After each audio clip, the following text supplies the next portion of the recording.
Le bien-être au quotidien.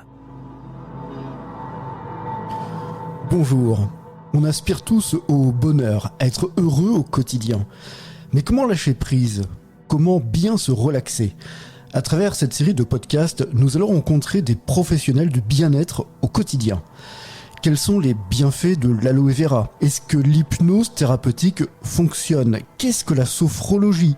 Comment se déroule une séance de sophrologie ? Nous allons partir à la rencontre de différents professionnels qui vont nous parler d'eux, de leur passion et qui vont nous donner des conseils pour être heureux et trouver le bien-être au quotidien. Épisode 3. Une séance de sophrologie. Emmanuel Croaille, sophrologue. Emmanuel, bonjour. Bonjour Jean-Christophe. Lors du premier épisode, on a découvert ce qu'était la sophrologie. On peut le réécouter d'ailleurs en ligne, épisode 1. Qu'est-ce que la sophrologie ? À quoi ça sert ? On rappelle que vous êtes sophrologue certifié, Emmanuel. Vous exercez au sud de Nantes. Et aujourd'hui, on aimerait quasiment simuler une séance de sophrologie pour avoir une idée plus précise de ce que c'est. Pour de cette première séance, vraiment ça va être d'écouter la personne, ce qu'elle a à me dire, les raisons qui l'amènent à venir me consulter, ce qu'elle attend en fait de la sophrologie ou d'autres pratiques. Est-ce qu'il y a un exercice de gestuel à faire ? Quelle est la place du corps dans la sophrologie ? Alors elle est essentielle, mais en fait souvent la première séance ça pourrait être, en général c'est comme ça que ça se passe, ça va être déjà de recréer son espace de sécurité intérieure. Et donc par rapport à ça, ça va être d'observer s'il y a un endroit où la personne se sent bien. Alors soit c'est un endroit qui existe, soit c'est un endroit qui est inventé. Néanmoins, voilà, c'est déjà la première base, c'est qu'à la fin de la première séance, la personne déjà ait une connaissance de ce que nous allons faire ensemble, voir si ça passe. C'est aussi ça, c'est-à-dire que elle et moi, il faut qu'on s'entende. Et en fait, souvent, je propose, dès la première séance, un exercice pour se recentrer sur elle, pour être en capacité de développer cette ressource intérieure de sécurité, en fait. Est-ce que vous pouvez nous présenter l'appareil qui est ici ? À quoi il sert ? Alors moi, je l'appelle le tambour magique. En fait, c'est une sorte de objet en fer qui a des notes et que je peux utiliser pour raconter des histoires. J'utilise aussi les contes. La force du conte est très forte et la force de la musique aussi. Je vois par exemple dans les ESAT où je travaille. Donc les ESAT, c'est des lieux qui accueillent des personnes qui sont en situation de handicap psychique ou mental. Et en fait, la place de la musique est super forte. C'est-à-dire que ça, avec cet outil par exemple, je peux faire prendre conscience.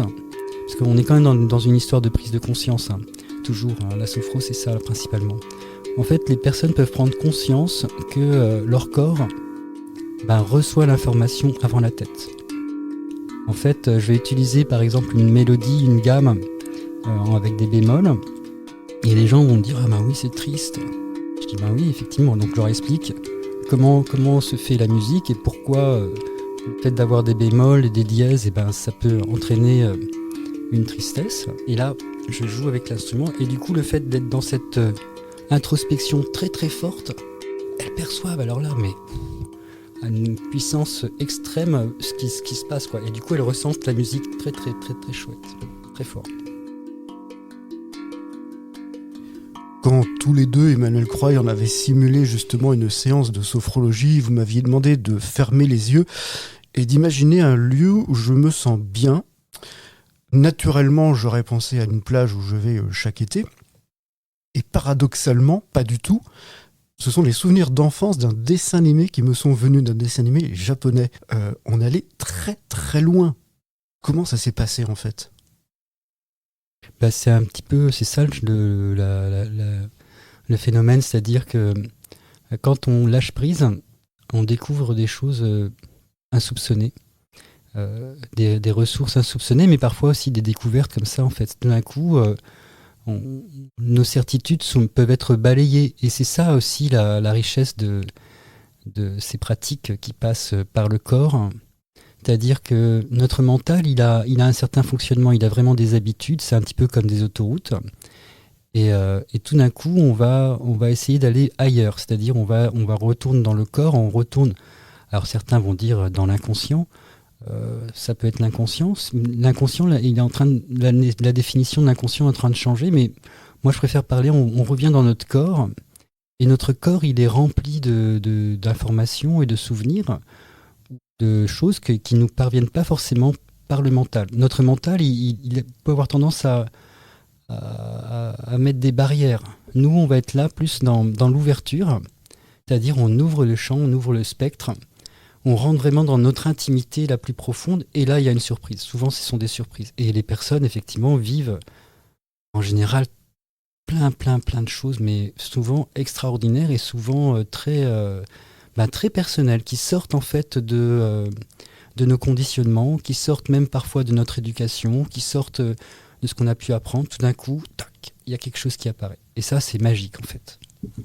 Et j'ai expérimenté avec vous, Emmanuel, qu'à la fin de la séance, vous m'avez demandé de faire des gestuels avec les mains, avec le visage, pour, entre guillemets, chasser les émotions. Je ne sais pas si c'est comme ça qu'on peut l'appeler.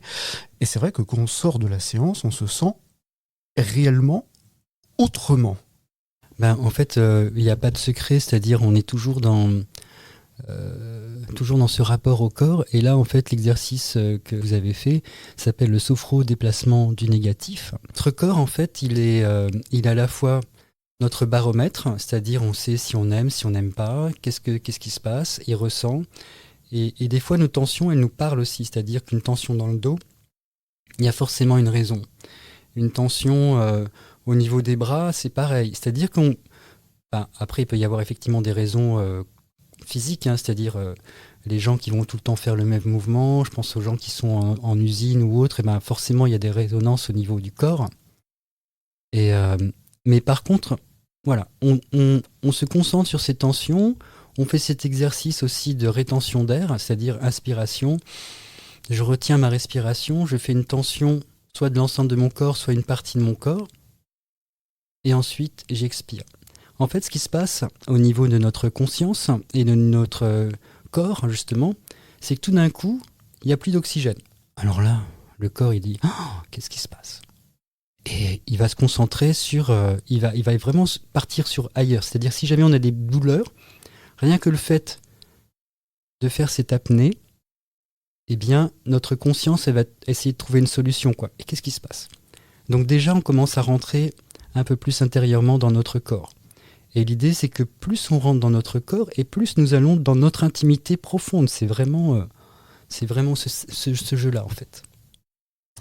Si, par exemple, la personne en face de vous est hyperactive et vous vous rendez compte qu'elle a beaucoup de mal à se concentrer, donc à méditer, est-ce que vous avez des outils à votre disposition pour capter son attention ?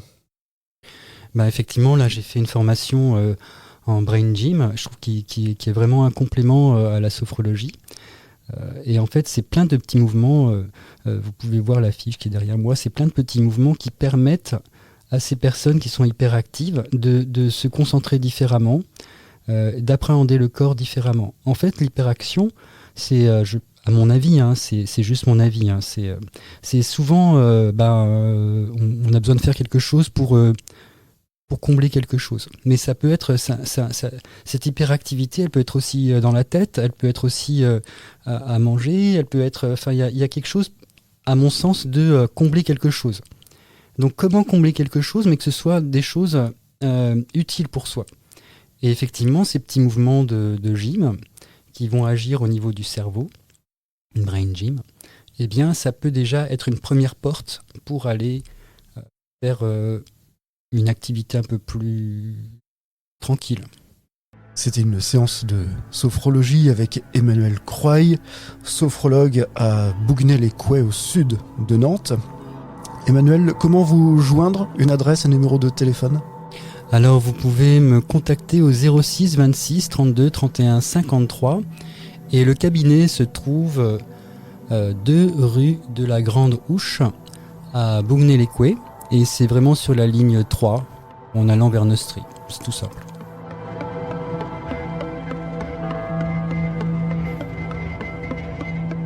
Emmanuel Croy, je vais vous demander le mot de la fin. Alors le mot de la fin, ça pourrait être qu'en fait nous avons énormément de ressources en nous et il faut prendre le temps d'aller les chercher de temps en temps, c'est-à-dire l'activité c'est bien, mais que de temps en temps il faut aussi se poser et être en lien avec soi-même. Soi-même c'est chouette, c'est bien.